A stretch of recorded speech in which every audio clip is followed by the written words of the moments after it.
Bonjour à tous, ravi de vous retrouver pour cette nouvelle édition de Sénat 360. Voici les titres. La polémique rebondit sur le caractère cancérigène du glyphosate. Dans un rapport rendu public jeudi, le sénateur Pierre Medevielle affirme que la substance contenue dans cet herbicide n'est pas dangereuse, moins que la charcuterie ou la viande rouge. Elle, selon l'élu centriste, il sera d'ailleurs notre invité. La loi Blanquer examinée au Sénat à partir de demain. Si en commission certains articles sensibles ont été supprimés, comme le regroupement école-collège, d'autres comme le devoir d'exemplarité des enseignants n'ont pas été retirés. Le débat dans cette édition. Steve Bannon, l'ancien stratège de Donald Trump, finance-t-il la campagne des Européennes du Rassemblement national? La question se pose après la diffusion d'un reportage sur France 2. Les sénateurs réclament une commission d'enquête parlementaire. Les explications à suivre. Et je vous rappelle que vous pouvez réagir sur Twitter avec le hashtag Sénat360 pour m'accompagner cet après-midi pour les réactions des sénateurs à l'actualité. On retrouvera Tam Tranui depuis la salle des conférences du Sénat dans notre multiplex.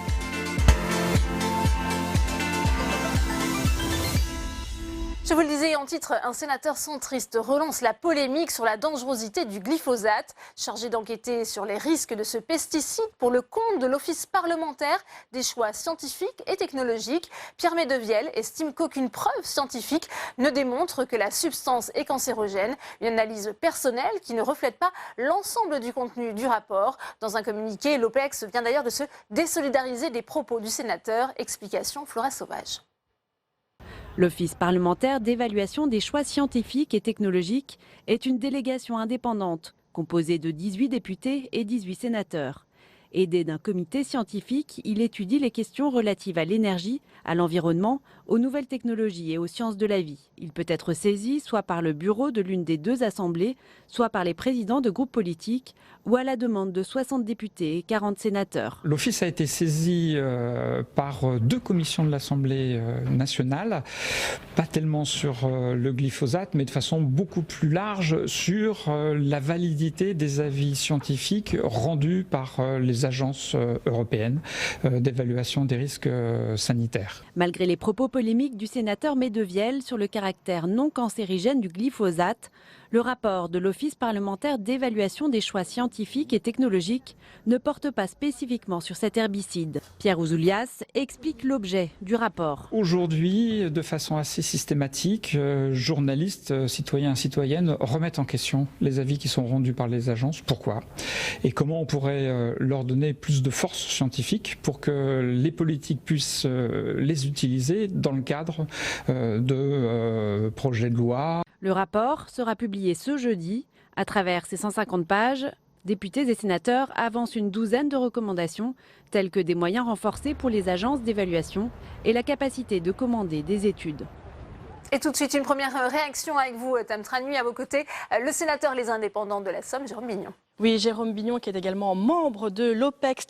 Votre réaction au propos de votre collègue Pierre Medevielle, qui a déclaré que le glyphosate était moins dangereux que la viande rouge ou que la charcuterie en matière de caractère cancérigène, sur la forme, mais aussi sur le fond.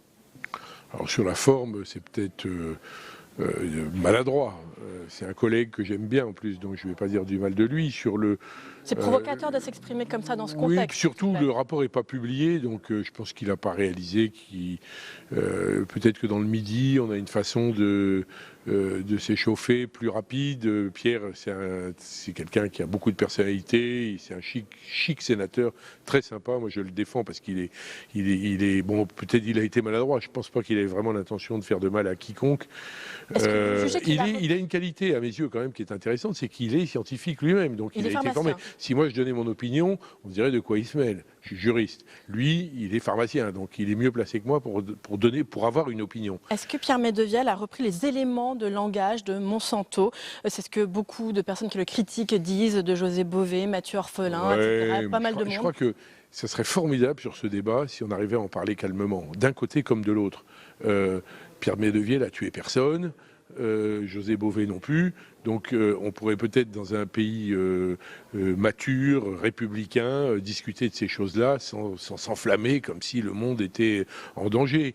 Le glyphosate est autorisé jusqu'en 2022. L'Europe va lancer des études extrêmement approfondies pour croiser, comme vient de le faire le Canada.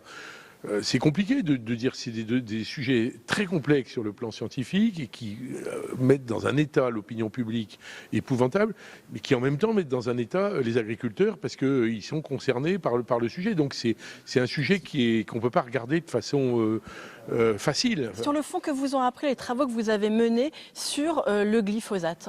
Mais le rapport n'est pas publié. Alors je m'abstiendrai, avant la conférence de presse du président Longuet et du président Villani, de commettre les mêmes...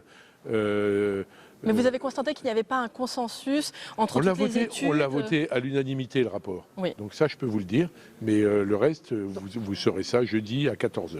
J'imagine que vous y serez. Sur la question de Monsanto, eh bien, les soupçons s'expliquent aussi par le fait que Monsanto a affiché des personnalités en fonction de leur position à l'égard du glyphosate. Vous-même, vous vous trouvez d'ailleurs dans les documents comme quelqu'un de Monsanto. d'influent sur ce sujet-là. Est-ce que vous êtes choqué par cette démarche de Monsanto, par le fait d'être fiché, par le fait... C'est très curieux. Alors cela dit, c'est le fichage est un peu violent comme expression aussi. J'ai été noté comme quelqu'un ayant une forme de neutralité bienveillante à l'égard du glyphosate. Parce que comme je ne sais pas, voilà, j'ai tendance à me dire, je m'abstiens. Encore une fois, je ne suis pas scientifique, je m'intéresse beaucoup aux questions de la science parce qu'elle gouverne notre société et j'essaye d'avoir une position qui soit raisonnable. Il y a un point qu'il faut avoir en tête aussi, c'est que le monde agricole est terrorisé par la disparition du glyphosate compte tenu des contraintes qui sont les siennes sur les terres qu'ils exploitent. Vous qui êtes un spécialiste de biodiversité, est-ce que vous jugez aujourd'hui que le glyphosate peut avoir un impact tout de même sur les sols, sur la biodiversité? Est-ce qu'il ne faudrait pas appliquer le principe de précaution? En l'état, je pense que ça serait intéressant, je n'ai pas de certitude, je pense qu'il serait intéressant d'avoir... C'est curieux, comme il y a des sujets sur lesquels on arrive à avoir des consensus scientifiques, puis il y en a d'autres pour des raisons que je ne connais pas, on n'arrive pas à les avoir. Je pense qu'il faudrait revenir, je reviens au début de mon propos, avoir des gens sérieux, bienveillants à l'égard les uns des autres et qui s'expriment calmement et qu'on regarde les choses. C'est un sujet scientifique. Donc autant sur des sujets philosophiques, on peut se battre pendant des années parce qu'on n'arrivera jamais à savoir qui a raison, autant quand il y a un sujet scientifique, on peut y arriver. Je pense qu'il faut qu'on fasse un effort les uns et les autres. Eh bien, merci beaucoup Jérôme Bignon d'avoir répondu à mes questions. Merci beaucoup Tam pour cette réaction, mais cette polémique, vous venez d'en parler, justement tombe mal pour les parlementaires puisqu'elle intervient quelques jours après la révélation de l'existence d'un fichier mis en place par Monsanto listant les anti et les pro-glyphosate et dans lequel figure notamment le nom de certains sénateurs. Aurélien Romano. C'est une interview à la Dépêche du Midi du sénateur de Haute-Garonne, Pierre Médévieille, qui relance le débat autour de la dangerosité du glyphosate. En l'état actuel de nos connaissances, le glyphosate est moins cancérogène que la charcuterie ou la viande rouge, qui pourtant ne sont pas interdites. Des arguments que l'on retrouve dans la bouche d'autres parlementaires. Vous avez la charcuterie, vous avez le café, vous avez le chaud, vous avez l'alcool. Quand on interdira ces produits, eh bien, il faudra également interdire tous ces produits. Un argumentaire qui se retrouve dans les éléments de langage envoyés par Monsanto. Récemment, le Centre international de recherche sur le cancer a classé la viande rouge comme probablement cancérigène et la viande transformée, jambon, charcuterie, comme cancérigène. Cela ne signifie pas qu'il ne faut pas manger ces aliments. Pour Joël Labbé, le sénateur à l'origine d'une loi interdisant le Roundup dans les espaces verts, cet argumentaire est orchestré. Qu'est-ce que va dire ce rapport de l'OPEX? Non, finalement, le glyphosate, il n'est pas dangereux pour la santé, donc on peut continuer de l'utiliser. Je crois que tout ça, c'est orchestré, à mon sens. Et je ne veux pas mettre en cause la bonne foi de qui que ce soit, mais on voit bien comment fonctionne le système pour maintenir le système agricole productiviste. S'il n'y a plus de glyphosate, on est obligé de faire véritablement la transition et de changer les pratiques. Le journal Le Monde a dévoilé la semaine dernière l'existence d'un fichier de politiques, scientifiques et journalistes évalués en fonction de leur degré d'influence et de leur perméabilité aux arguments des lobbyistes de Monsanto. Bayer, propriétaire de Monsanto, a publié un communiqué d'excuses, mais indique qu'à l'heure actuelle, rien n'indique que les documents en question aient violé des dispositions légales. Le Monde et le groupe France Télévisions ont d'ores et déjà porté plainte contre le fichage de certains de leurs journalistes. Voilà, et on reviendra sur ce sujet un peu plus tard dans cette édition avec Pierre Médévieille qui sera notre invité sur ce plateau. Veillée d'armes au Sénat avant l'examen de la réforme Blanquer, c'est demain en séance. Le projet de loi pour une école de la confiance est loin de faire l'unanimité, à la fois chez les enseignants mais aussi chez les parents d'élèves. Les mouvements de grève se multiplient. Alors en commission, le Sénat a réécrit la copie du gouvernement. Explication Samia Dechir. Un texte mal préparé, mal rédigé, mal expliqué. Le Sénat ne mâche pas ses mots contre le projet de loi Blanquer sur l'école. La commission de la culture a tout simplement supprimé la mesure la plus contestée, la possibilité de fusionner école primaire et collège dans certains territoires. Dans les territoires, il y a des élus, il y a des maires, il y a des enseignants, il y a des directrices et des directeurs, et il y a des parents. Et tous nous ont dit cet article est mal écrit, il nous inquiète, on ne le comprend pas. Tout simplement parce qu'il est arrivé par un amendement de l'Assemblée nationale, sans étude d'impact, sans concertation, sans dialogue social, aucun dialogue avec les organisations syndicales, aucun dialogue avec les organisations d'élus. Et après, on s'étonnerait qu'il y ait de l'incompréhension. Critiques sur la méthode, les sénateurs déplorent aussi des manquements sur le fond. Pour la commission, le texte n'apporte pas, en l'état, les garanties que ces fusions écoles primaires et collèges ne pourront se faire qu'avec l'accord des acteurs concernés sur chaque territoire. Il faut que les maires aient une sorte de droit de veto. S'ils pensent que ce n'est pas nécessaire à leur territoire, il ne faut pas le faire. Il faut que les communautés éducatives soient consultées. Il faut que toute évolution de l'emprise de l'établissement soit aussi soumise au vote des collectivités. Et il faut bien que sur chaque site, il y ait un directeur avec toutes les fonctions du directeur. Avec ces garanties, les sénateurs seraient favorables à la possibilité de fusionner écoles primaires et collèges. Plusieurs amendements en ce sens sont en préparation. Supprimée en commission, la mesure pourrait donc bien revenir sous une nouvelle mouture lors de l'examen en séance cette semaine. Alors le Sénat va-t-il rétablir la confiance entre les enseignants et le gouvernement? C'est le thème du premier débat tout de suite.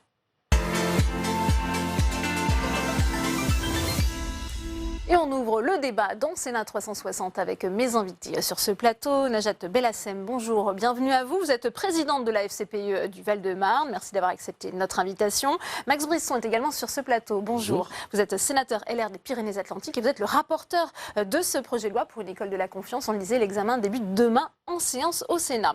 Pierre Fabre est également avec nous. Bonjour. Vous êtes le vice-président du syndicat national des écoles, le SNE, et directeur d'une école dans le département de l'Ain. Et puis Pierre Ouzoulias est avec nous également. Bonjour. Vous êtes sénateur communiste des Hauts-de-Seine, vice-président de la commission de la culture. On va commencer par les thèmes qui font à peu près consensus, puisqu'on le rappelle, et c'était d'ailleurs une volonté du gouvernement, du Sénat, Max Brisson, d'envoyer un signal fort pour calmer la grogne des enseignants. Vous avez décidé de supprimer l'article qui fait polémique, qui consistait à regrouper des écoles avec des collèges.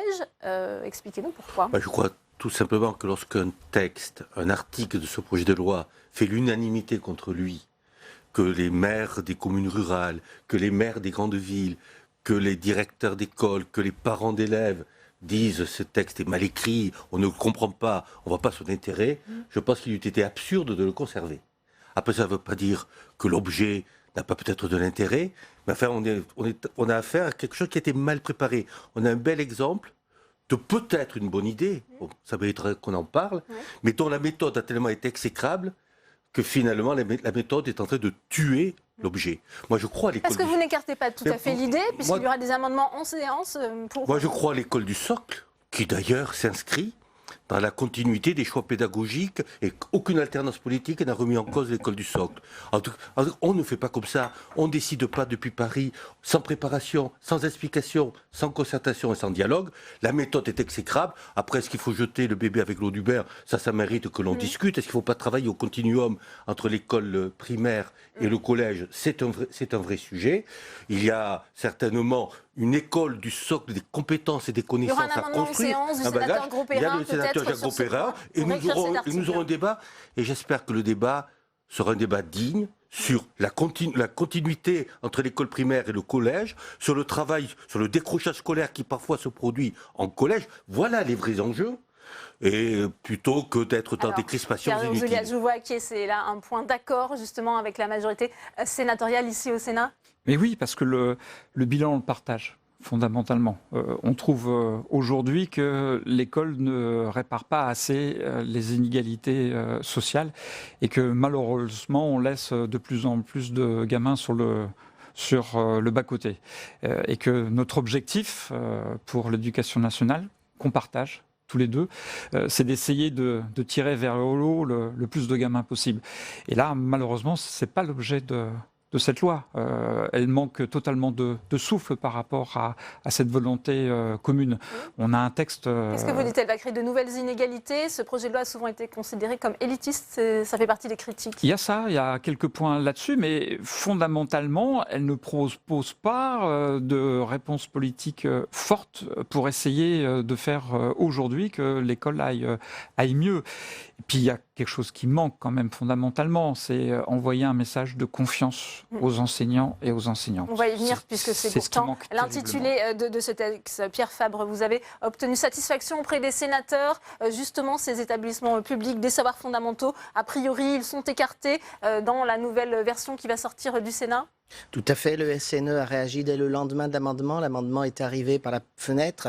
Il n'était pas prévu dans le texte initial. Il s'appelait AC501, comme si on voulait lui donner un code secret pour que personne n'y comprenne rien. Et donc la toile s'est enflammée. Et comme le dit très bien le sénateur Brisson, les conditions d'un incendie étaient créées. Il fallait que le Sénat fasse le pompier, sans jeter pour autant le bébé avec l'eau du bain, sans pour autant méconnaître les enjeux qui sont derrière cette idée qui mérite d'être creusée, mais à tout le moins dans un dialogue et en prenant le temps de faire les choses. Donc c'est là encore le Sénat et nos deux sénateurs là qui sont pas du même bord, qui partagent un même diagnostic et une même volonté, montrent que l'école est un lieu de rassemblement.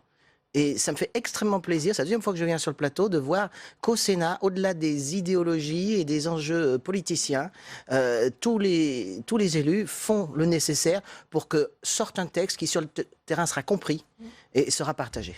Alors ça fait partie des points d'accord. Votre réaction, Najat Bellassem, avant d'aborder aussi les points qui ont moins fait consensus au sein de la commission. Oui, je pense qu'on est à peu près tous d'accord là sur le plateau pour dire qu'il faut construire une école de la confiance. Et pour construire une école de la confiance, il faut la construire avec tous les acteurs, dont font partie justement les parents, les élus, mais aussi les syndicats, les enseignants et tous les acteurs de la communauté éducative. Moi, ce qui me chagrine un peu dans ce texte, si vous voulez, c'est que dès le premier article, on remet quand même en cause, quelque part, la coéducation qui est construite depuis des années et qui est malmenée, en fait, sur le terrain. On le voit quotidiennement. Donc, il faut, au lieu de pousser vers cette coéducation, on a l'impression qu'on nous demande de faire confiance à un texte qui sort de nulle part, excusez-moi le terme, pas construit, ni construit avec les parents, ni construit avec les enseignants. Donc là, on a un vrai souci. On a un vrai souci. Ouais. Alors, vous parlez de cet article premier qui concerne l'exemplarité justement des enseignants. Là, on sait qu'il y a justement des discussions au sein de la commission, puisque vous avez souhaité maintenir cet article premier, Max Brisson. Je n'aurais peut-être pas écrit comme cela, mais le mot exemplarité, le mot engagement était dans le projet de loi initial. Et moi, ça m'embêtait, et je l'ai fait partager à mes collègues de la commission, pas de manière unanime, mais majoritaire, ça m'embêtait de dire à l'opinion publique, à contrario, que les professeurs n'ont pas à être exemplaires. Ce qui était gênant, c'est quand l'exemplarité était liée aux droits et obligations des fonctionnaires. Les droits et obligations des fonctionnaires sont marqués dans la loi, ils s'imposent comme à tous les fonctionnaires, et la neutralité est en particulier essentielle. Quant à l'exemplarité, nous avons préféré, nous, la lier au respect dû à l'autorité du professeur. Alors, bien entendu, la plupart des parents et des élèves respectent cette autorité, mais il y a des gradations.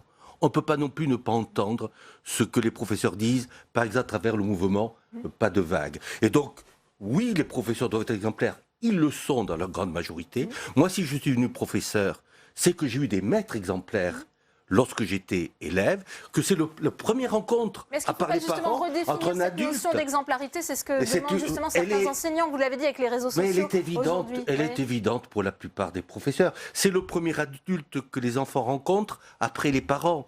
Et moi, je n'arrive pas à comprendre qu'on ne puisse pas dire et écrire que les professeurs sont exemplaires. Je ne voyais pas quel signal on envoyait à la société en rayant le mot exemplarité. Je ne l'aurais peut-être pas écrit, mais à partir du moment où il était écrit, je ne me sentais pas le droit de le rayer. Par contre, ce qui me gênait, c'est que cette exemplarité était liée à d'autres textes sur l'obligation des professeurs en tant que fonctionnaires, sur les droits et obligations, à partir de l'obligation de réserve. Nous avons préféré lier le mot exemplarité au respect dû à l'autorité des professeurs.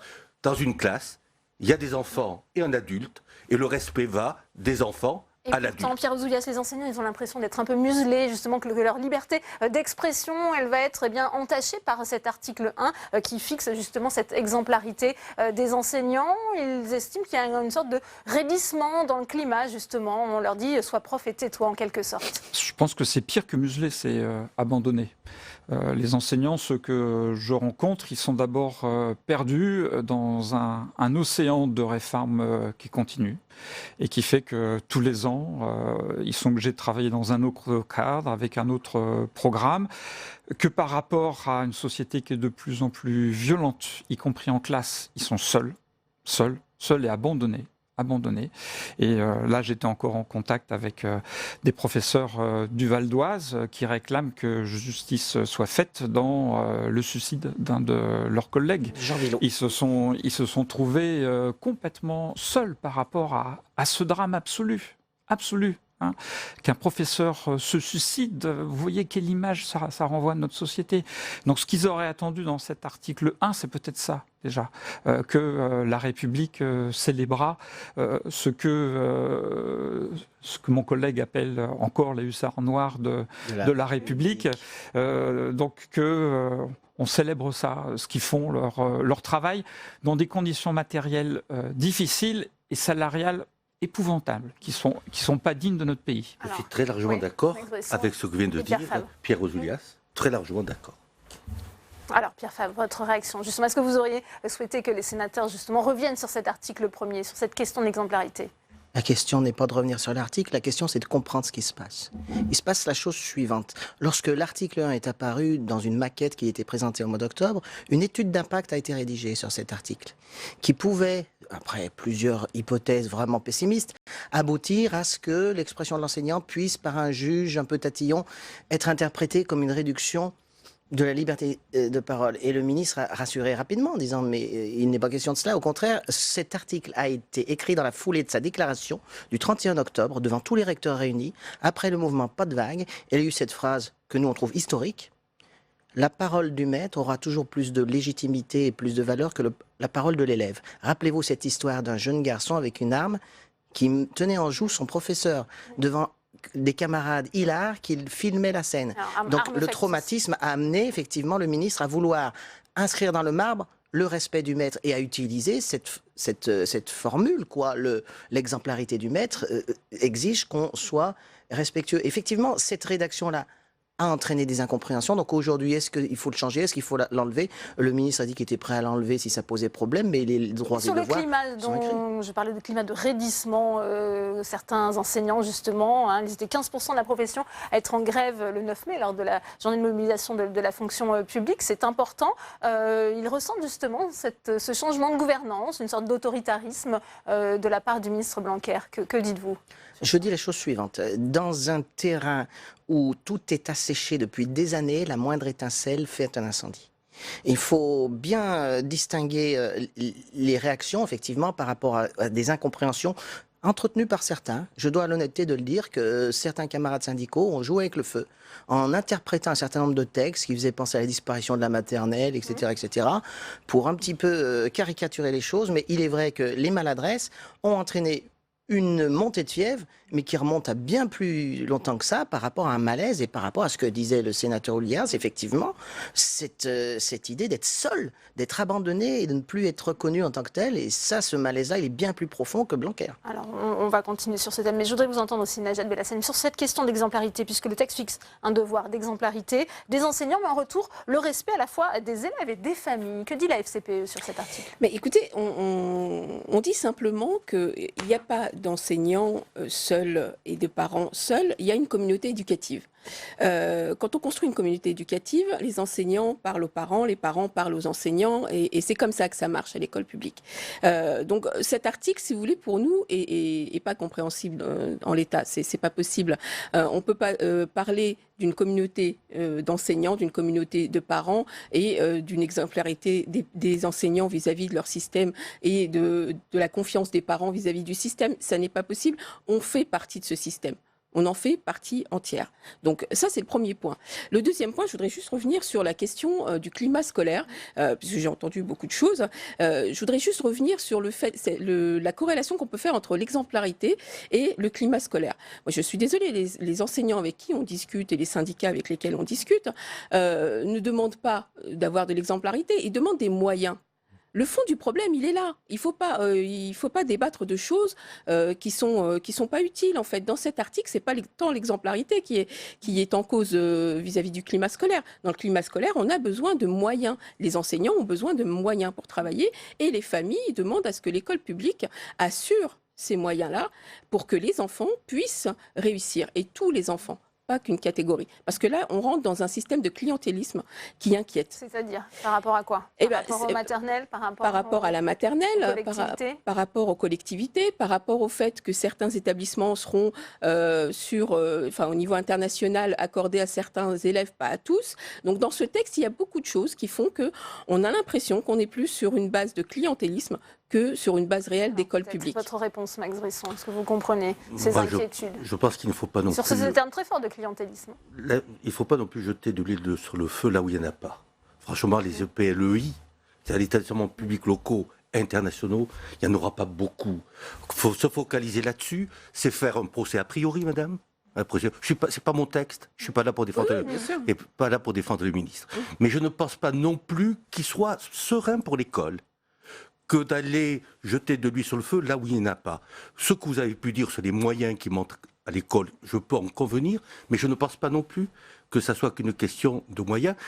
Je pense aussi que les professeurs ont besoin d'être soutenus, et le soutien, ce n'est pas que des moyens, c'est aussi une hiérarchie qui prend en compte leurs problèmes. Ce terme de hiérarchie, c'est tout ce qu'a dit Pierre Ouzou. C'est tout ce qu'a dit Pierre Ouzou. On sait qu'il y a aussi un amendement qui fait du directeur le supérieur hiérarchique des enseignants. Là, on sait que finalement, vous avez éteint l'incendie peut-être sur un certain article, mais vous ouvrez un nouveau front avec cet amendement. Je vais faire une comparaison qui peut-être posera quelques débats. Le ministre de l'Intérieur soutient ses policiers. Et moi, je dis qu'il a raison.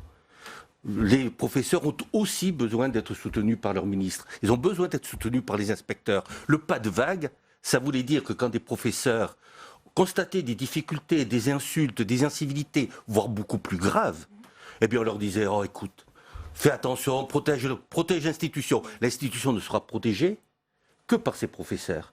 Des professeurs qui n'ont plus le moral, c'est une école qui va mal. Moi, je mesure aussi la qualité de l'école à l'aune du moral des professeurs. Et j'entends, et Pierre Ouzoulias a parfaitement résumé, que ces professeurs n'ont plus le moral. Voilà pourquoi je réaffirme que l'autorité du professeur, bien sûr dans la communauté éducative, mais dans la communauté éducative, il y a des enfants et des adultes. Et je suis peut-être vieux jeu, mais je vais l'assumer pleinement. Le respect va d'abord des enfants vers l'adulte. C'est comme cela que notre société est construite. Et je ne pense pas que tout ébranlé permettra de faire progresser l'école. Oui, dans une salle de classe, il y a un professeur qui est là pour transmettre des savoirs, des compétences et pour apprendre aux élèves la sociabilisation. Et dans cette sociabilisation, il y a aussi le respect de l'institution aux adultes. C'est comme cela aussi que fonctionne notre société. Sur l'article 1, on ne parle pas de ce climat scolaire. On parle d'exemplarité des enseignants vis-à-vis de l'institution. Donc on n'est pas du tout sur la même Pas dans le texte réécrit par le Sénat, madame. Alors, la réponse lisez le texte du Sénat. Le rapport est disponible en ligne sur le site du Sénat et bien sûr aussi sur publicsénat.fr. Il y a beaucoup d'articles sur la copie du Sénat. Sur cet article, justement, sur le fait par amendement, il y a le directeur qui devient le supérieur hiérarchique des enseignants. Là aussi, on sait que ça va poser problème auprès de la communauté éducative. Non, mais je crois que le Sénat est en capacité de faire preuve de réflexion et d'imagination pour essayer de construire autre chose que le PERDIR, personnel de direction, qui dit statut, dit autorité hiérarchique. Je crois qu'aucun directeur ne réclame de noter ses collègues. Et ça les mettrait dans une situation très embarrassante. En revanche, avoir un statut avec un statut qui ait une personnalité juridique pour pouvoir gérer des fonds, pour pouvoir dire non à certains projets, pour pouvoir anticiper, pour avoir une certaine autonomie et pour pouvoir défendre les collègues quand les parents viennent leur faire de mauvais procès, ça c'est quelque chose qui est bénéfique à tous. Alors nous, au SNE, on a des propositions très, très pratiques de statut fonctionnel, non hiérarchique, mais qui permettront aux futurs établissements du premier degré de fonctionner avec un directeur. D'ailleurs, ça ne changerait pas grand-chose pour la perception des parents parce que beaucoup beaucoup de parents viennent vous voir en disant mais vous qui êtes directeur, pourquoi vous avez choisi ce maître alors qu'on n'y est pour rien.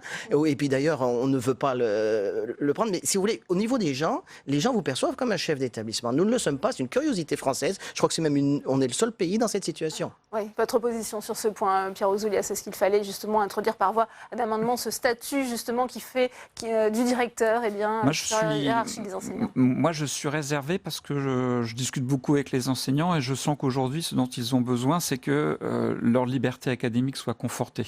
Pédagogique. Ils ont besoin que dans leur classe, on ne leur dise pas en permanence ce qu'ils doivent faire et comment ils doivent faire. Le travail de l'enseignant, c'est un acte créateur. Il y a une relation singulière, un lien qui se tisse chaque année entre le professeur et sa classe. Et il faut faire toute confiance au professeur pour savoir adapter en fonction de ses effectifs, du lieu où il enseigne, ses méthodes pédagogiques. Et je crois que la première confiance, c'est celle-là à donner aux enseignants, leur faire confiance dans leur méthode. Et le réaffirmer par une voie hiérarchique, je ne suis pas sûr que ça soit la solution. En revanche, j'ai vu que le texte proposait à plusieurs reprises la possibilité pour certains d'expérimenter. Ça, j'y suis très favorable. L'expérimentation, ça doit être... Très favorable. Moi, je vais vous donner juste un très bon exemple à Montpellier, donc en zone REP et REP+, les enseignants ont dit écoutez, nous, plutôt que de diviser la classe en deux, on va mettre 2 professeurs dans la même classe. Excellente expérimentation. En ce moment, ils regardent comment ça se passe. Sauf qu'ils ont reçu l'instruction du ministre de faire autrement. Et là, je ne suis pas d'accord. Il faut leur laisser la liberté d'expérimenter jusqu'au bout. Et s'ils trouvent que c'est plus intéressant de mettre 2 professeurs dans une classe de 30 ou 35, je crois qu'il faut les encourager là-dessus. Alors, il y a beaucoup de choses dans son texte, on ne peut pas être exhaustif sur ce plateau, mais je voudrais vous faire écouter Jean-Michel Blanquer. Vous l'avez auditionné ici au Sénat, il a dû se défendre contre de nombreuses fausses informations, il a même parlé de bobards, je vous propose de l'écouter. Quand dans un département de France, des parents sont incités par des élus à ne pas envoyer les enfants à l'école maternelle pour protester contre ce que contiendrait la loi en matière de fermeture des écoles maternelles, alors qu'il s'agit d'une loi qui veut renforcer l'école maternelle, je pense que nous sommes dans un danger démocratique. Et j'emploie ce terme volontairement, c'est-à-dire que l'accoutumance que nous avons maintenant au mensonge dans le débat public est dangereuse. Et du coup, je ne m'accoutume pas. Et c'est pour ça que j'ai utilisé le mot bobard. C'est aussi pour éviter un anglicisme désormais répandu en la matière. Voilà, il ne parle pas de fake news, il parle de bobards. Le ministre savait que son texte a été accompagné comme ça de beaucoup de rumeurs justement sur le contenu, la finalité. Comment vous l'expliquez, Max Brisson? On est dans un climat général de défiance. Ce gouvernement y a largement participé à force de ne pas expliquer, de ne pas entrer dans la concertation. C'est pas que sur l'école, c'est presque une méthode de gouvernement qui se retourne aujourd'hui contre ce gouvernement. Je voudrais juste revenir, si vous le permettez, en 3 secondes sur ce qu'a dit Pierre Ouzoulias sur la notion de directeur, d'autorité hiérarchique du directeur. Je suis très attaché à la liberté pédagogique. Dans le système éducatif, l'autorité hiérarchique, elle est limitée par la liberté pédagogique qui est inscrite dans le code de l'éducation.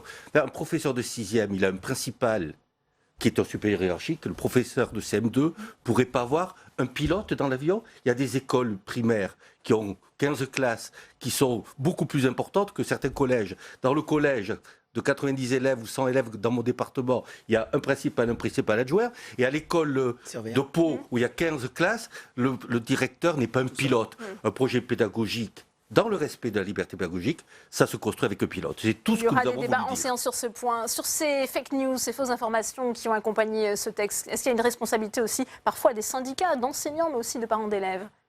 Alors, sur les fake news, non, il n'y a pas de responsabilité des parents d'élèves. On peut pas. Je peux il y a eu des tracts parfois, justement, sur les fermetures d'écoles maternelles. Ils réagissaient à ça. Jean-Michel Blanquer, en audition, ça a conduit certains enseignants élus à justement manifester. Et il réagit, en fait, je pense, à un début d'incendie, surtout. C'est-à-dire que cette scolarisation, en fait, cette scolarité obligatoire à 3 ans a suscité pas mal d'inquiétudes auprès des parents. Mais mais c'est ce qu'on disait un peu au début, c'est-à-dire que le texte n'a pas été travaillé avec l'ensemble des acteurs. Donc forcément, à partir de là, quand les parents reçoivent en fait cette information, qu'ils n'ont pas beaucoup d'informations sur comment cela va se dérouler, parce que finalement, sur le terrain, on ne savait pas si c'était les enfants qui étaient à 3 ans révolus, pas révolus. Quand on pose les questions aux élus locaux, on n'avait pas forcément les réponses parce qu'elles n'étaient pas arrivées justement au niveau des élus. Donc forcément, tout ça génère des inquiétudes. Donc les parents, face à ça, ont réagi. Forcément. Au contraire, moi je pense que la réaction des parents et le fait que les parents aient réagi est une bonne chose. Ça prouve encore une fois que les parents sont sur le terrain, à l'école, et qu'il y a une vraie communauté éducative, puisque nous, quand on est sur le terrain, on est bien avec les enseignants, aux côtés des enseignants très souvent, pour demander des moyens, pour discuter des projets pédagogiques. Donc c'est que la communauté éducative existe bien. Considérer que des fake news auraient pu influencer des parents, pour moi, c'est ne pas considérer les parents. Pierre Fabre, est-ce que oui, une responsabilité aussi de Jean-Michel Blanquer lui-même sur le flou qui entoure son texte, qui a conduit à des interprétations fausses? Bon, écoutez, quitte à se faire détester, je vais vous dire ce que je pense. Allez-y. La communauté éducative pour laquelle plaide notre collègue de la FCPE, c'est une réalité. C'est tellement une réalité que les parents, ils vous confient ce qu'ils ont de plus précieux et qui vous font confiance d'emblée. Ce qui fait que c'est une circonstance aggravante de lire ce genre de tract. On ne voit pas. Qui n'est pas signé. Alors je vais vous le lire. Alerte à tous les parents. L'école maternelle pourra être remplacée par des jardins d'enfants sans enseignants pour certains payants. Les établissements publics des savoirs fondamentaux seront des écoles-usines qui réuniront les classes de petite section à la 3e, toutes dirigées par le seul chef d'établissement du collège. Il n'y aura plus de directeur d'école. Des fermetures de classes et d'écoles entières seront alors possibles, etc. J'en passe et des meilleurs. Donc si vous voulez, quand on a effectivement, comme l'a dit notre collègue dont j'ai oublié le nom, l'attachement à la communauté éducative, à la confiance, ça donne une responsabilité aux responsables syndicaux. Cette responsabilité, c'est de partir sur des éléments factuels. Et après, liberté d'opinion. Mais les faits sont sacrés. Vous qui êtes journaliste, vous êtes bien d'accord là-dessus. Le commentaire est libre, les faits sont sacrés. Donc tout acteur syndical, et nous nous inscrivons dans une démarche syndicale de défense des collègues, ne peut pas s'appuyer sur des bobards. Et nous, au SNE, on se glorifie, enfin on se fait une fierté de partir des vrais textes tels qu'ils sont et de ne pas manipuler l'opinion. Pierre Ouzoulias, très rapidement, responsabilité. Non, très rapidement, moi ce que je sens en discutant avec les parents, c'est que depuis 1 an et demi, il y a un nombre considérable de réformes qui sont assénées aux parents et au corps enseignant. Et qu'aujourd'hui, les parents, ils mesurent bien qu'il y a une distance forte entre la théorie, ce qu'annonce le ministre, et la pratique. Et je pense notamment à la réforme du lycée. Ils ont le sentiment que la réforme qu'on leur a vendue sur le terrain, elle n'existe pas. Donc ça crée un climat de défiance, de méfiance, de suspicion. Et pour ça, il faut pour que la confiance soit rétablie, il faut que le ministre nous dise où il veut aller politiquement. Clairement, aujourd'hui, on a besoin de clarté. Au Sénat à partir de 14h30. Merci à tous les 4 d'être venus sur ce plateau pour en débattre. Dans le reste de l'actualité parlementaire, des députés et des sénateurs réclament une commission d'enquête sur les liens supposés entre le Rassemblement national et Steve Bannon. Le milliardaire américain, ancien stratège de Trump, est soupçonné de financer la campagne des européennes du parti de Marine Le Pen, notamment après la diffusion d'un reportage. Explication Élise Grégoire. La séquence ne passe pas. Sur cette vidéo diffusée sur France 2, on y voit Louis Alliot et Jérôme Rivière du Rassemblement national proposer à Steve Bannon, cerveau de la campagne de Donald Trump, de se réunir avec Marine Le Pen et des hauts fonctionnaires français, pourtant tenus au droit de réserve. Alors, afin d'éclaircir ces relations, certains parlementaires réclament une commission d'enquête. Ça aiderait, en tous les cas, à mettre à jour pour le plus grand nombre qui n'en a pas conscience à quel point il y a de telles collusions qui sont d'abord idéologiques, politiques, mais qui peuvent aller plus loin et ça mérite d'être regardé de plus près. Une autre séquence montre Steve Bannon et Louis Alliot évoquer les besoins financiers du Rassemblement national. Les 2 millions d'euros, ça correspond à vos frais. Or, les puissances étrangères n'ont pas le droit de donner de l'argent aux partis politiques européens. Pour le Rassemblement national, tout cela n'est qu'une manœuvre politique. La vidéo des propos qui ont été échangés avec M. Bannon et qui a été diffusée est totalement anodine. ils ont parlé de sujets et d'autres, de sujets de réunion, et puis ils ont abordé les questions des financements des partis politiques. Il s'agit de contacts tout à fait normaux. À travers un communiqué, le parti de Marine Le Pen a indiqué qu'il porterait plainte en diffamation. Et on retourne à la salle des conférences avec vous, Tam Tranui, puisque vous êtes avec Rachid Temal, le sénateur socialiste, qui milite justement pour la création d'une commission d'enquête parlementaire. Effectivement, à Rachid Temal, vous demandez une commission d'enquête sur les liens entre Steve Bannon et le Rassemblement national. Pour quelle raison ? Je crois que vous avez montré quelques images. Je crois que le reportage d'Envoyé spécial est assez clair. D'ailleurs, M. Bannon s'exprime à l'intérieur. Qui est M. Bannon ? C'est quelqu'un qui nous annonce qu'il va mettre un pied au cœur de l'Europe, qui veut détruire d'ailleurs l'Union européenne, qui a pour cela une fondation, qui a des moyens financiers d'ailleurs dont personne ne sait qui sont les financeurs.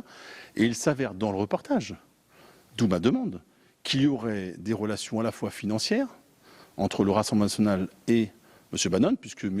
Alliot et Rivière sont dans le reportage et évoquent, je crois qu'il y a un montant de près de 2 millions d'euros, et M. Bannon évoque la question du refinancement du Front National après avoir été financé par les Russes.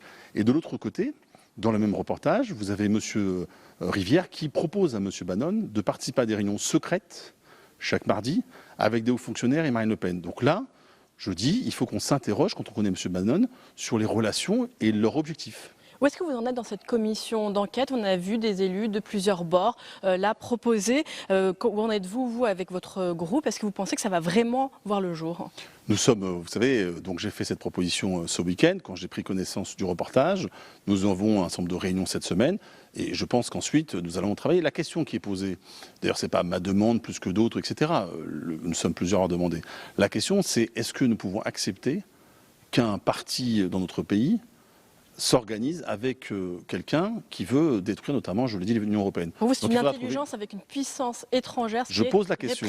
Aussi je pose quand, parce que vous faites référence à mon tweet, je pose la question. Je dis au regard de ce que nous avons vu, la question se pose, et donc il est normal qu'on regarde. Et donc je pense que le Sénat, l'Assemblée, nous avons des moyens de comprendre ce qui s'est réellement passé. Je rappelle que, par exemple, dans le même reportage, on voit que les Britanniques, sur la question notamment de la campagne de Brexit, un certain nombre de rumeurs, etc., il y a eu des commissions d'enquête. Donc je pense que nous avons une capacité, là, de savoir comment ce qui s'est réellement passé. Je pense que la démocratie doit savoir aussi se défendre quand des gens comme M. Bannon viennent nous annoncer qu'ils viennent justement nous combattre parce que nous sommes une démocratie. Que répondez-vous à la contre-attaque de Marine Le Pen qui juge que c'est, je la cite, une pauvre petite manœuvre politicienne et électoraliste ? Je crois que Mme Le Pen, vous n'avez pas dit tout, elle nous propose de nous attaquer.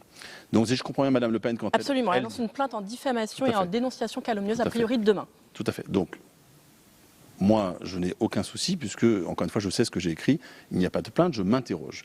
Quand Mme Le Pen demande des commissions d'enquête, ce n'est pas un problème. Quand elles sont à ses dépens, manifestement, on veut nous bâillonner. Il faut que Mme Le Pen comprenne les choses. Ça s'appelle la démocratie. Et donc, nous posons des questions au regard de propos tenus par ses proches, avec M. Bannon. C'est sur un reportage, chacun peut le regarder et mesurer les choses. Et puis, si Mme Le Pen nous attaque, nous irons évidemment pour lui répondre. Quand elle parle de manœuvre électoraliste, est-ce qu'il s'agit aussi pour vous de discréditer le Rassemblement national alors qu'il paraît bien placé à 2 semaines des européennes ? Non mais alors, ça n'a aucun rapport. Ça n'a aucun rapport dans mon esprit. Ce qui est en question, je le redis, c'est que vous avez maintenant en Europe quelqu'un qui a fait la campagne de M. Trump, qui vient avec des moyens financiers colossaux et qui se vante de pouvoir faire tomber les démocraties en Europe et dans les différents pays européens au profit du nationalisme. Voilà, la question est simple. Est-ce que nous devons nous répondre ou pas ?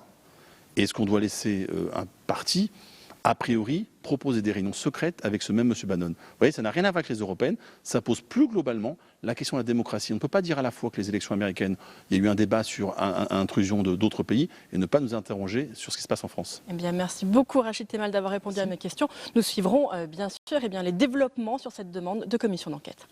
Merci à vous, Tam, pour cette nouvelle réaction. Coup d'envoi aujourd'hui, et vous venez d'en parler, de la campagne pour les élections européennes. Elles auront lieu le 26 mai, un seul tour de scrutin, alors que les principales formations politiques, RN et LREM, sont toujours données au coude à coude par les derniers sondages. On fait le point avec Antoine Perrin. En France, depuis ce matin, c'est le sprint final de la campagne. Au menu, des spots télévisés seront diffusés dès demain et le grand classique, les 34 listes vont pouvoir afficher leurs candidats devant les bureaux de vote. À 2 semaines du scrutin, la bataille bat son plein. deux partis sont au coude à coude. À seulement 23 ans, Jordan Bardella jubile. La liste Rassemblement National est créditée de 22% des intentions de vote. Idem pour La République En Marche, portée par Nathalie Loiseau. Lors d'un meeting à Strasbourg ce samedi, Édouard Philippe est monté au créneau, égratignant le programme des Républicains. Évidemment qu'il est capital de savoir d'où l'on vient, de connaître les éléments culturels, religieux, philosophiques qui fondent notre identité. Mais des racines, mesdames et messieurs, aussi riches, aussi prestigieuses soient-elles, ça ne fait pas un projet. Jean-Pierre Raffarin est venu apporter son soutien. Objectif, séduire les électeurs de droite. Car à droite, les Républicains patinent. Malgré une embellie ces dernières semaines, la liste de François-Xavier Bellamy ne parvient pas à dépasser les 15% d'intention de vote. Lui n'arrive pas du tout à convaincre. Raphaël Glucksmann pourrait même échouer à faire élire des députés socialistes français au Parlement.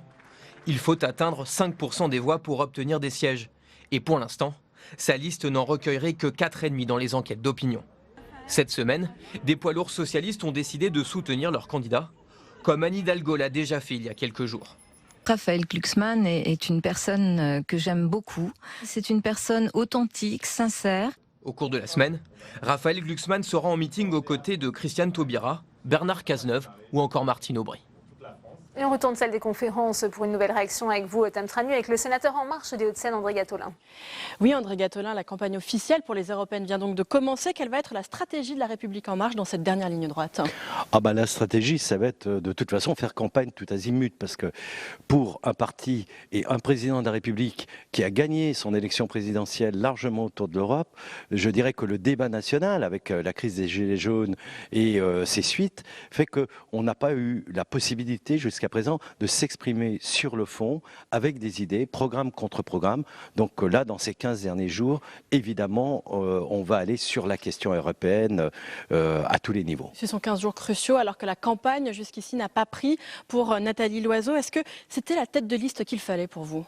Moi, je crois qu'après, il ne faut pas discuter la tête de liste. On fait ce bilan-là après l'élection. Je crois qu'on a une tête de liste qui est compétente. Moi, je l'ai soutenue et je soutiens sa compétence et sa connaissance. Mais la campagne est difficile. Ce n'est pas oui, d'autant que pour le moment, elle ne s'est pas fondée sur l'Europe. Moi, j'attends d'avoir des vrais débats où, dossier sur dossier européen, on est les interlocuteurs. J'aimerais voir ce que certaines têtes de liste, à droite ou à gauche, seront capables d'opposer à Nathalie Loiseau. Est-ce que le problème aussi, c'est que les européennes, ça a été beaucoup vu jusqu'ici comme un scrutin national pour ou contre Emmanuel Macron. On a l'impression que c'est aussi la lecture qu'en a le gouvernement. C'est un petit peu paradoxal, parce qu'à force de dire que c'est un référendum contre Emmanuel Macron, dès que Emmanuel Macron s'exprime sur les élections européennes, on dit « Ah, mais ça va pas du tout, intrusion ». Nicolas Sarkozy ne s'était pas gêné en 2014 de s'exprimer, pas en 2014, en 2009, de s'exprimer très clairement dans la campagne. Donc je trouve qu'il y a un faux procès, et quand on a un président de la République autant impliqué sur les questions européennes, c'est normal que d'une manière ou d'une autre, il trouve sa place dans le débat national. Vous le dites, le président de la République a été très présent sur ces questions depuis le début de sa campagne. L'Europe est au cœur de son projet.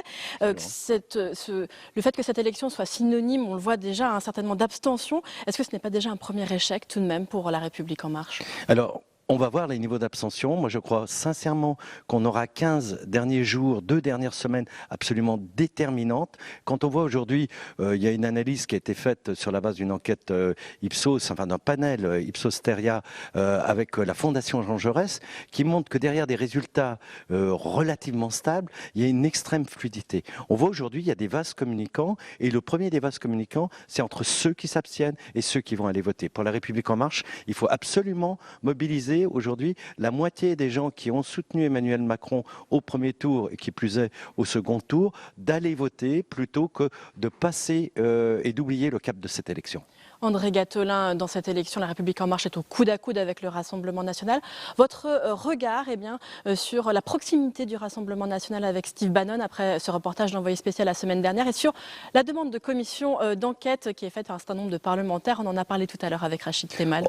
Cette proximité n'étonne personne. D'ailleurs, il y a une double proximité du Rassemblement National d'un point de vue idéologique avec Vladimir Poutine et tous ces groupes de réflexion russes. Et puis, d'un autre côté, joué avec Donald Trump. On se rappelle de Madame Marine Le Pen qui faisait le pied de grue devant la Trump Tour pendant la campagne électorale en espérant être rencontrée, à défaut d'avoir Trump, et la banonne. Moi, je trouve que tout ça nous interroge. Je ne sais pas s'il faut une commission d'enquête. En tous les cas, il est bon que les journalistes fassent leur travail et que tout le monde mette à jour, parce qu'on ne peut pas avoir un discours d'indépendance nationale, de volonté de souveraineté nationale et se retrouver tiré à U et à dia par deux forces extrêmes. D'un côté, l'Amérique de Trump, de l'autre côté, la Russie de Vladimir Poutine. Eh bien, merci beaucoup André Gattolin d'avoir répondu à mes questions. Merci. Merci beaucoup Tam. Je vous le disais en titre, un sénateur centriste relance la polémique sur la dangerosité du glyphosate, chargé d'enquêter sur les risques de ce pesticide pour le compte de l'Office parlementaire des choix scientifiques et technologiques. Pierre Médevielle estime qu'aucune preuve scientifique ne démontre que la substance est cancérogène. Une analyse personnelle qui ne reflète pas l'ensemble du contenu du rapport, que nous détaille d'ailleurs Flora Sauvage. L'Office parlementaire d'évaluation des choix scientifiques et technologiques est une délégation indépendante composée de 18 députés et 18 sénateurs. Aidé d'un comité scientifique, il étudie les questions relatives à l'énergie, à l'environnement, aux nouvelles technologies et aux sciences de la vie. Il peut être saisi soit par le bureau de l'une des deux assemblées, soit par les présidents de groupes politiques ou à la demande de 60 députés et 40 sénateurs. L'Office a été saisi par deux commissions de l'Assemblée nationale, pas tellement sur le glyphosate, mais de façon beaucoup plus large sur la validité des avis scientifiques rendus par les agences européennes d'évaluation des risques sanitaires. Malgré les propos polémiques du sénateur Médevielle sur le caractère non cancérigène du glyphosate, le rapport de l'Office parlementaire d'évaluation des choix scientifiques et technologiques ne porte pas spécifiquement sur cet herbicide. Pierre Ouzoulias explique l'objet du rapport. Aujourd'hui, de façon assez systématique, journalistes, citoyens et citoyennes remettent en question les avis qui sont rendus par les agences. Pourquoi ? Et comment on pourrait leur donner plus de force scientifique pour que les politiques puissent les utiliser dans le cadre de projets de loi. Le rapport sera publié ce jeudi. À travers ces 150 pages, députés et sénateurs avancent une douzaine de recommandations, telles que des moyens renforcés pour les agences d'évaluation et la capacité de commander des études.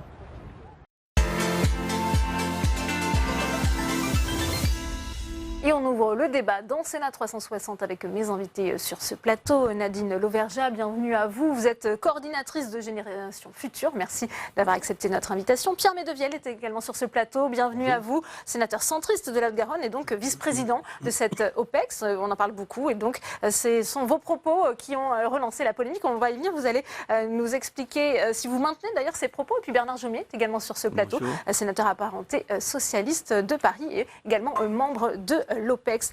Pierre Médevielle, vous avez cette conscience de créer cette polémique. On voit aujourd'hui que l'OPEX se désolidarise un petit peu des propos que vous avez pu tenir dans la dépêche du Midi.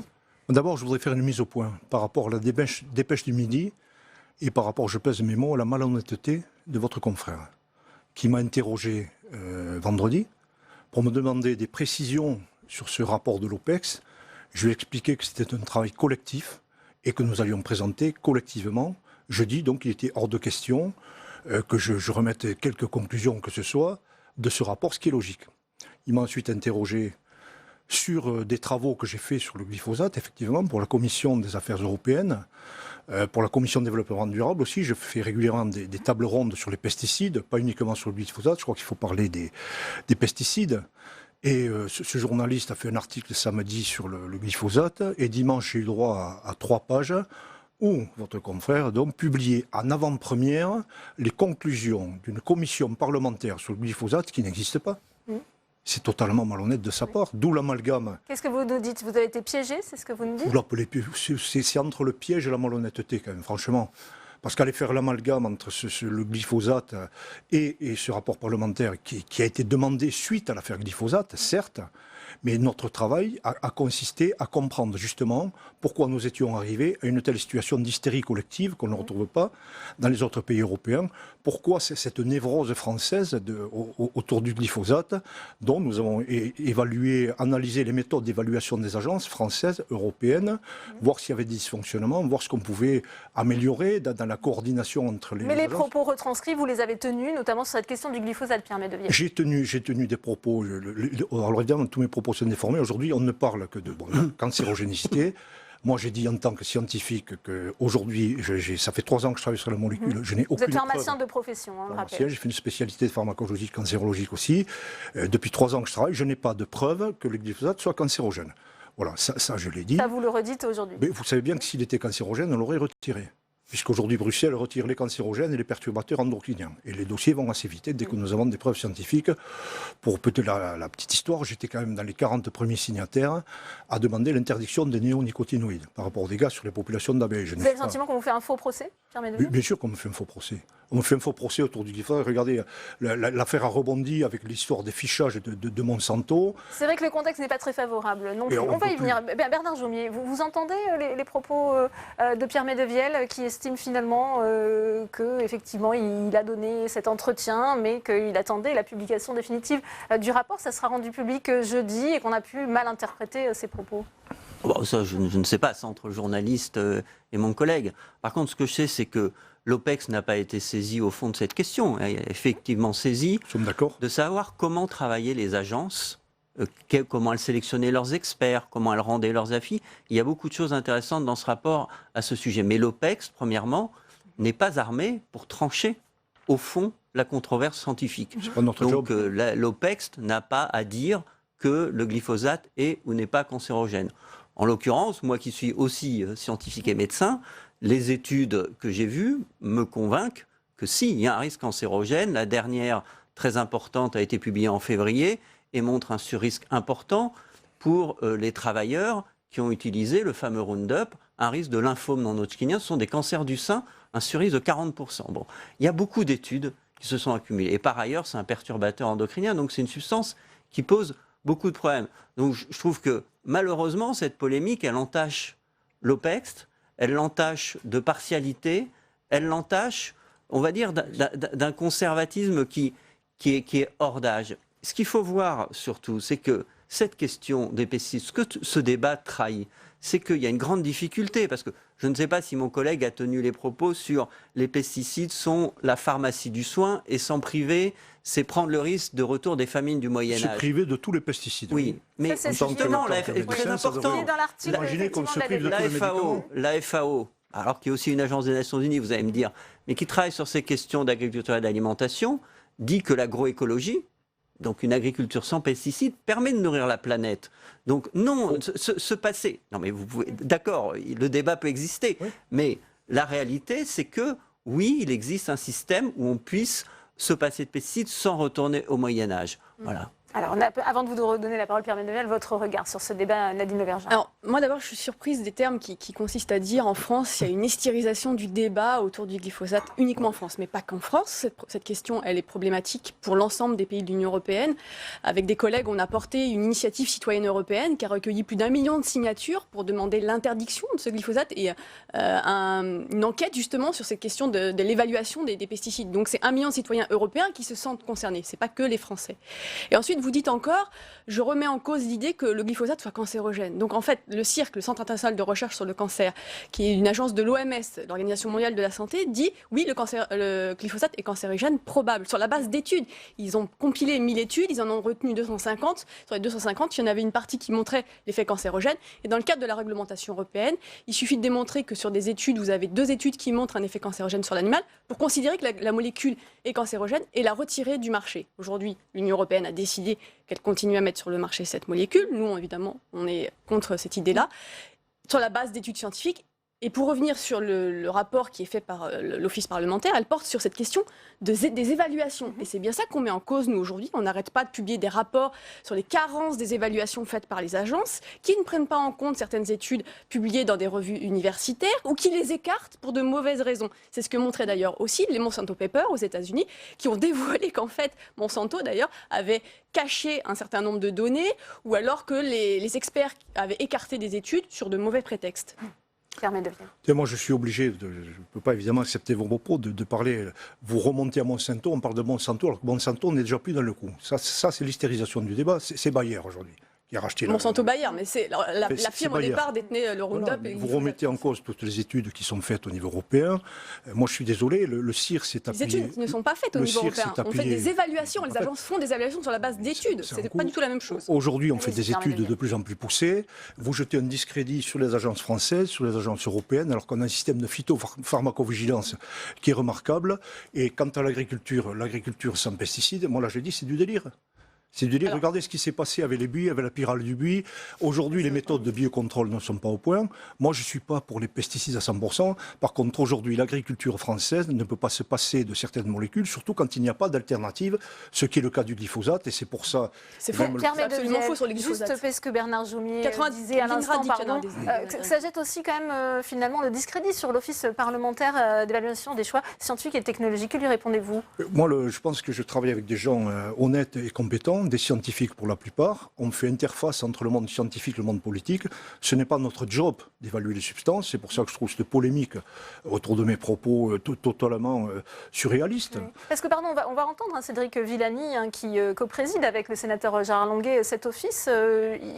Finalement, il se désolidarise de vos propos. Je l'ai eu au téléphone. Ça correspond à ce que je vous disais en préambule. C'est le journaliste qui a fait un amalgame entre le rapport de l'OPEX et l'évaluation du glyphosate. Il n'y a pas de commission parlementaire d'évaluation du glyphosate. Oui. On va l'écouter, Cédric Villani. Je vous ferai réagir après. Le sénateur Medevielle a parlé de certains éléments du rapport, mais il a ajouté son opinion propre et ses conclusions propres qui ne sont pas celles qui engagent l'Office. C'est un sujet complexe sur lequel il n'y a pas de conclusion. Donc vous pouvez nous dire aujourd'hui qu'il n'y a pas de conclusion concernant le glyphosate dans le rapport qui sera rendu public? Mais parce que ce n'est pas le but du rapport, je vous le répète, c'est un rapport d'évaluation des agences. On a essayé justement de trouver comment éviter de tomber dans ce type de situation, puisque ça jette un discrédit sur l'OPEX, ça jette un discrédit sur la communauté scientifique, sur les agriculteurs aussi, ne l'oublions pas, qui ne sont pas des irresponsables comme on peut voir partout, comme on peut lire partout. Ce sont des gens qui ont beaucoup de difficultés financières en ce moment. Et je reviens à l'agriculture sans pesticides. Moi, il va falloir qu'on m'explique comment on fait. Si on supprime, si on vide la boîte à pharmacie tout d'un coup, monsieur Jomet, je suis désolé, vous êtes soit un optimiste... Non, mais c'est le tout d'un coup qu'il faudrait discuter. Il n'est pas question du tout d'un coup. Mais par contre, la question des agences est très importante. Et on a quand même, d'ailleurs, vous pointez des interrogations dans le rapport, par ailleurs. Vous prenez l'ANSES, au sein du conseil d'administration de l'ANSES, il y a la FNSEA.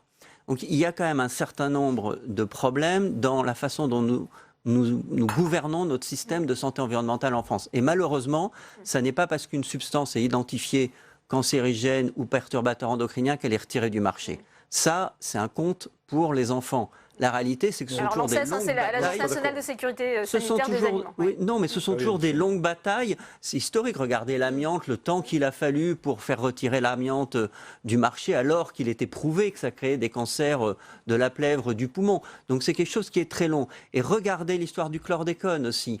Il y a une grande difficulté à admettre les faits. Le chef de l'État dit non, le chlordécone n'est pas cancérogène. Mais les études disent si que le chlordécone est cancérogène. Donc on ne s'étonne pas après parce que derrière la reconnaissance de ces statuts, il y a quoi? Il y a des décisions lourdes. Il faut qu'on crée un fonds d'indemnisation pour les victimes des pesticides. Le gouvernement a dit non, non et non. Et pour dire non, il disait... Ah ben non, il n'est pas prouvé qu'ils ont des conséquences pour la santé. Oui. Donc maintenant, ils ont lâché. De votre collègue Nicole Bonnefoy, oui, maintenant ils ont lâché et maintenant ce fonds va probablement être créé. On voit qu'il y a des enjeux derrière qui faussent la réalité scientifique. Nadine Lauvergeat. Sur le débat aussi autour de la fiabilité, de la crédibilité scientifique des agences, il y a quand même des interrogations et un travail qui doit être mené par les parlementaires justement pour voir un peu plus clair sur l'aspect justement dangereux ou pas de certains produits. Très certainement. Alors nous, on est très intéressés d'avoir ces conclusions de l'Office d'ailleurs, parce que ça fait, comme je l'évoquais tout à l'heure, plusieurs années que nous, on critique aujourd'hui. Alors, on ne met pas toutes les agences et tous les travaux faits par les agences dans le même panier, ce n'est pas du tout la question. Par contre, ce qu'on sait, c'est que très souvent, sur cette question des pesticides, un certain nombre d'études sont écartées ou dans les évaluations et les rapports qui sont transmis. Typiquement sur le glyphosate, c'est l'agence allemande qui a fait l'évaluation du produit sur la base de données fournies par Monsanto et la task force de Monsanto. Et on voit dans ces conclusions de cette agence, le BFR, des copier-coller complets des avis des experts de Monsanto, donc sans une analyse en fait poussée de ce que ça peut donner en réalité. Et c'est ça qu'on critique, c'est ce plagiat, c'est cette non prise en compte d'études scientifiques qui, elles, pourtant sont concluantes. Pourquoi on les écarte celles-ci, pourquoi on retient celles qui ne montrent rien? C'est ça qu'on interroge en général, nous, en tant qu'association, et pour laquelle aujourd'hui, on n'a pas des réponses qui sont satisfaisantes. Est-ce que ça, c'est un sujet sur lequel vous avez travaillé dans le rapport, puisqu'on voit bien effectivement au niveau européen à l'Agence européenne de sécurité alimentaire, il y a un protocole quand le laboratoire demande une autorisation de mise sur le marché. En l'occurrence, là, si vous parlez de laboratoire allemand, c'était pour le glyphosate, c'est l'Allemagne qui a instruit le dossier, mais il est évident que c'est le laboratoire qui demande l'autorisation de mise sur le marché, qui porte les premières études. Ensuite, il y a tout un protocole où les experts de l'Agence européenne de sécurité alimentaire vont éplucher ces études. Ça s'interroge quand même que ce soit justement ces laboratoires qui financent eux-mêmes les études. Mais normalement, on devrait prendre en compte les études universitaires. Elles ne sont pas prises en compte la plupart du temps. Elles le sont maintenant, je suis désolé. Pas complètement, ou elles sont écartées pour de mauvaises raisons, des fausses données statistiques. Allez à l'EFSA et regardez comment ça fonctionne. Mais on le regarde justement, très attentivement. C'est beaucoup plus sérieux que ce qu'on pense. Et vous voulez tout et rien payer aussi. Il y a des problèmes actualité. On est limité aussi par les budgets. Ça veut dire quoi? On ne peut pas avoir d'études indépendantes? Il y a des études indépendantes, évidemment qu'il y a des études indépendantes. Le problème, c'est qu'il ne faut pas multiplier les études, il va falloir rationaliser les moyens, faire des études peut-être plus poussées, des études sur la durée, ça coûte plus cher aussi, puisque maintenant on parle d'exposome, on étudie les effets des substances sur la durée, et tout cela coûte cher. Mais je crois qu'aujourd'hui, il y a une transparence au niveau de l'EFSA. Nous avons d'ailleurs produit une proposition de résolution pour aller vers plus de transparence. C'est l'Agence européenne des produits chimiques, l'EFSA. Pardon ? C'est l'Agence européenne des produits chimiques. De sécurité alimentaire, mais il y a des produits chimiques aussi, puisque la sécurité alimentaire est concernée par les résidus de ces produits chimiques. Bernard Jomier, on peut se fier à ces agences européennes? Je crois que, une des grandes leçons surtout, c'est qu'on doit revoir notre système de décision en santé environnementale. Parce que le fait que des substances qui sont cancérogènes ou perturbateurs endocriniens, qui aient des conséquences graves sur la santé, restent au cœur de nos systèmes de production agricole ou autres, pose problème. Et le manque de moyens, c'est juste. Le manque d'indépendance, le manque de clarté, de transparence dans notre système de gouvernance en santé environnementale doit maintenant être interrogé de façon sérieuse. Et alors, parce que c'était bien l'objet de ce rapport de l'OPEX, quelle est la réponse? Il faut attendre jeudi pour en savoir un peu plus, Bernard Jomier, c'est ça? Vous aurez les conclusions jeudi, mais je pense qu'aujourd'hui, au niveau français en particulier, au niveau européen en général, nous avons les meilleures agences. Des agences comme l'ANSES, qu'on nous envie, que je disais tout à l'heure, qui a mis en place un système de phytopharmacovigilance. Moi, j'aimerais un moment aussi, parmi tous les détracteurs, qu'on parle de dose, M. Jomier. Parce que vous êtes scientifique. Vous savez ce que c'est une dose d'exposition? Dans l'étude, entre la dangerosité d'une substance, le danger potentiel que représente une substance et le risque que va courir nos populations, les utilisateurs, vous savez bien qu'il y a une question de dose. Oui, mais on nous a dit la même chose sur l'amiante. Oui, c'est bon, on a fait des études. C'est de la vieille toxicologie, monsieur. On est au béaba, là. Parce qu'il y a des risques sur l'homme, mais il y a aussi des risques pour la biodiversité. Non, mais en plus, cette question sur les perturbateurs endocriniens ne se pose pas, cette question de la dose. C'est parfois des inversions de courbe sur justement une dose plus faible et peut-être plus dangereuse qu'une dose plus élevée. Il faut qu'on parle des effets cumulatifs des substances aussi, des effets potentialisateurs. Donc on peut regarder, mais c'est le travail des scientifiques. Moi, ce que je regarde, parce que moi je ne suis pas l'auteur des études scientifiques, je vous parlais au début de cette grande étude sur les lymphomes non-Hodgkiniens. Ce sont des cancers du sang. L'étude est bien faite, elle montre un surrisque de 40%. On ne peut pas l'écarter. Alors une étude seule, on est scientifique, ne dit jamais la vérité. Il faut une accumulation. Mais il y a eu accumulation. Vous avez dans le monde d'aujourd'hui écarter le glyphosate. La semaine dernière, mais ça fait 3 lignes. Écarter le glyphosate comme une substance, on va dire, toxique pour l'homme, y compris aux doses utilisées actuellement, pose question. Voilà, ça dit, le glyphosate, c'est clair, est une substance toxique pour l'homme, perturbatrice endocrinienne, cancérogène à un niveau exact, Avec des effets sur la biodiversité, on en parle qui reste à déterminer, avec d'autres effets. Peu probable, c'est le classement actuel. Avec d'autres effets qui restent à déterminer, il ne faut pas dire et défendre cette molécule parce qu'elle est au cœur d'un système. Je ne défends pas cette molécule, monsieur dont certains ne veulent pas changer. Ce sont vos propos, Pierre Médevielle, notamment sur la comparaison avec le café, la charcuterie, la viande rouge. Ce n'est pas une comparaison, j'ai cité un classement. Moi, ce que je défends, que j'ai défendu lors de l'examen de la loi agriculture-alimentation, c'est de ne pas interdire n'importe quoi au nom du seul principe de précaution. Sinon, on interdit tout. Vous le remettez en cause, ce principe de précaution? Mais bien sûr, il faut l'utiliser, mais à bon escient. Un pays qui n'a plus confiance dans ses scientifiques, dans la recherche, c'est un pays qui recule. Puis dans tous les domaines, ça sera dans les cellules souches, ça sera partout. Et on se heurte au même problème partout, monsieur Jomier. Les gens sont sceptiques, n'ont plus confiance. Il y a un discrédit sur la communauté scientifique qui a été jeté par toutes ces affaires, sur les agriculteurs. Ça devient compliqué. Nos chercheurs vont partir à l'étranger. D'où l'importance d'y répondre par un système on reviendra pas à la lampe à huile, que nos concitoyens sachent que quand une substance reste sur le marché, c'est parce qu'elle ne pose pas de gros problèmes de santé. Et que quand elle pose de grands problèmes de santé, elle va être retirée. Et ce n'est pas le cas à l'heure actuellement. C'est pour ça qu'ils n'ont pas confiance. Mais bien sûr. Mais c'est pour ça qu'ils n'ont pas confiance. Aujourd'hui, dans le contexte juridique que nous vivons, regardez aux États-Unis, vous avez cité les États-Unis, est-ce que vous pensez que même au sein de certains laboratoires, Monsanto, est-ce que vous pensez que les gens ont envie de prendre des risques inutiles sur des substances qui représentent pour eux, au niveau du chiffre d'affaires, quasiment rien du tout? Ah non, c'est très lucratif. C'est très lucratif, le glyphosate. Justement, il y avait un intérêt économique. Si vous le ramenez au budget de laboratoire, c'est évident. Enfin, je veux dire, on n'imagine pas un tel déploiement d'énergie pour défendre une molécule au niveau européen si ça n'avait pas un intérêt économique pour la firme et pour ceux qui la commercialisent. Je crois qu'ils fournissent des études. Et moi, j'aimerais... Pierre Médevielle, vous en avez parlé vous-même, il y a ce fichier, on a vu, c'est des révélations la semaine dernière, justement, de Monsanto. Alors Bayer a présenté ses excuses. Apparemment, ça ne concerne pas que la France. C'est en train d'être étendu à l'Allemagne. Monsanto faisait des fichages, apparemment. Oui. Il y a des éléments troublants, et notamment, je pense à votre collègue sénateur, Jean Bizet, qui visiblement était dans ce fichier comme plutôt pro-glyphosate, pour faire court. Il y a des éléments qui peuvent paraître troublants, comme justement la comparaison avec justement la consommation de charcuterie, de café. Jean Bizet a tenu ces mêmes éléments sur ce plateau. Vous les reprenez à votre compte. Certains, ils voient justement des éléments de langage de Monsanto clés en main. C'est un classement OMS, ces éléments par rapport à la charcuterie. C'est pas moi qui fais mais le classement comment comparer un produit qui est épandu dans l'environnement de manière intentionnelle, sur le glyphosate ou les pesticides, et de la viande qu'on peut choisir de consommer ou pas, en tant que médecin? Vous n'êtes pas médecin, mais est-ce que ce sont des éléments de langage clés en main fournis par Monsanto? C'est ce que certains. Mais pas du tout, c'est un classement OMS. Je vous rappelle. Moi, j'ai fait des travaux sur le glyphosate, je n'ai jamais eu le moindre contact avec Monsanto. Tout le monde fiche aujourd'hui. Qui ne fiche pas? Les GAFAM fichent quand vous faites un achat sur Internet. Tout le monde fiche. Les renseignements généraux fichent. Vous êtes fiché partout. Vous êtes fiché si vous êtes consentant, là, en l'occurrence. Non, il y a les non-consentants qui sont fichés aussi. Ça reste illégal, le fichage de personnes. Tout le monde est fiché. Bernard Jomier, sur cet aspect justement de ce fichage de personnalités, d'élus, parfois justement de parlementaires, de journalistes aussi par Monsanto. Est-ce qu'il faut encore faire évoluer la loi sur les lobbies? C'est aussi une question qui va se poser certainement dans les jours prochains. Ça dit bien l'importance de l'enjeu, d'abord. C'est la première chose. D'ailleurs, Bayer a payé très cher pour racheter Monsanto, pensant faire des bénéfices considérables. Pas de chance. Les coûts des procès, notamment aux États-Unis, et des condamnations, font que l'affaire devient nettement moins rentable. Par ailleurs, on peut espérer qu'on s'oriente vers une réduction, une sortie à terme des pesticides. Et je dis bien à terme. Et donc, pour Bayer, c'est nettement moins rentable. Ficher des élus, ficher sur la base d'opinion, est quelque chose qui est tout à fait répréhensible et qui dit simplement... Ça se fait au Parti Socialiste, ça se fait dans tous les partis politiques. Eh bien non. Eh bien non, ça ne doit pas se faire. Ça ne doit pas se faire et c'est totalement illégal. Donc. Et c'est toujours la même chose. Ça, c'est une question générale. Les données existent. Le fait de les colliger, de les ramasser dans un fichier et de les utiliser est répréhensible et pose problème.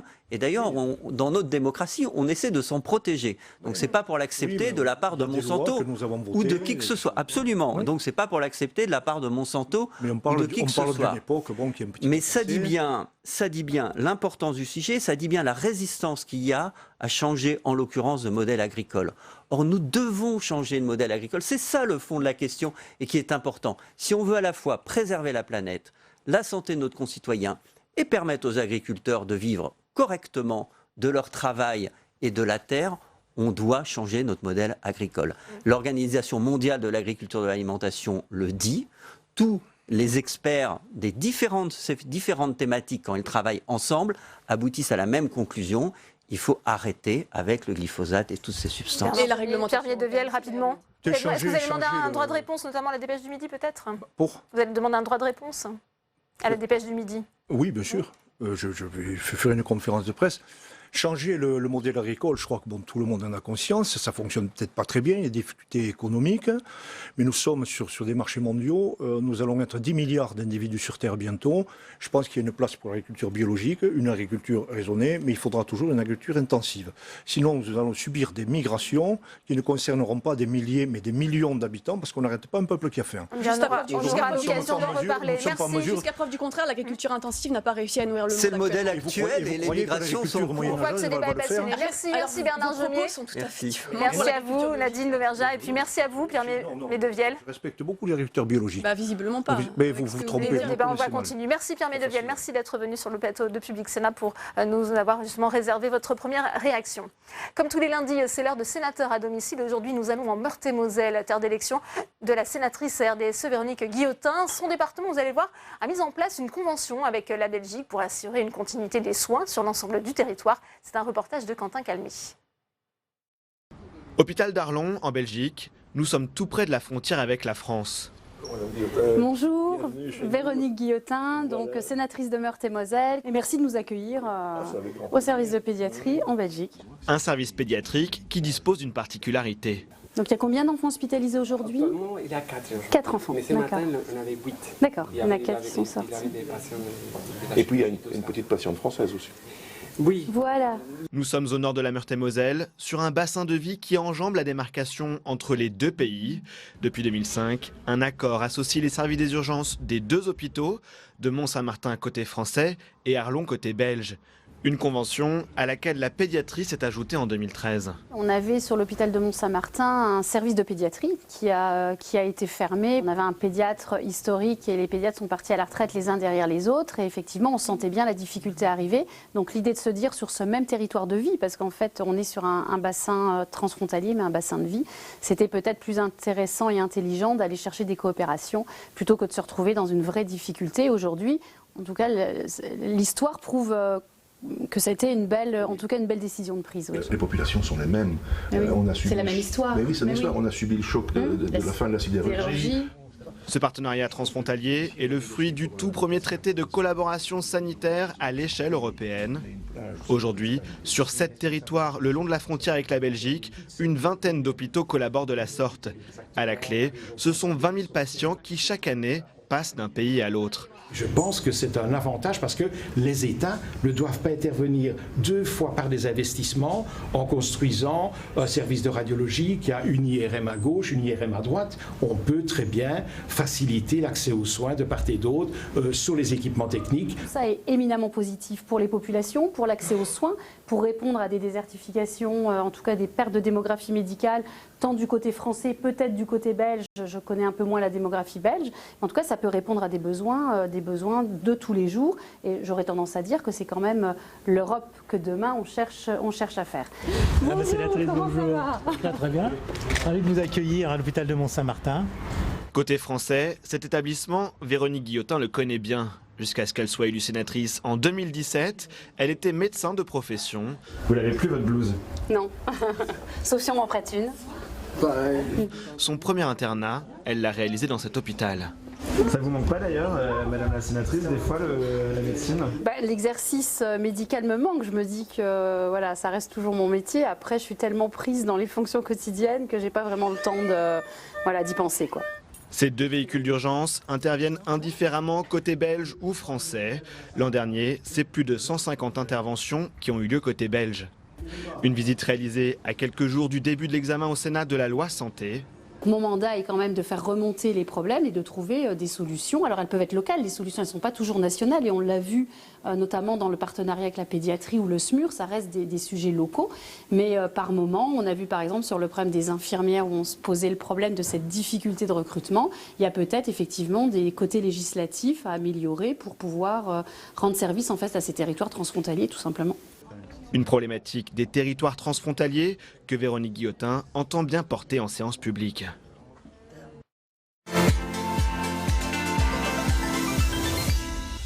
Bonsoir Véronique Guillotin, merci d'avoir accepté notre invitation. Comment cette idée de partenariat entre la France et la Belgique est-elle née? Quentin Calmet le disait, c'est le premier traité de collaboration sanitaire à l'échelle européenne. Oui, déjà bonsoir et merci d'avoir déjà fait ce tournage et m'accueillir sur ce plateau aujourd'hui. Oui, c'est une convention cadre qui date de 2005.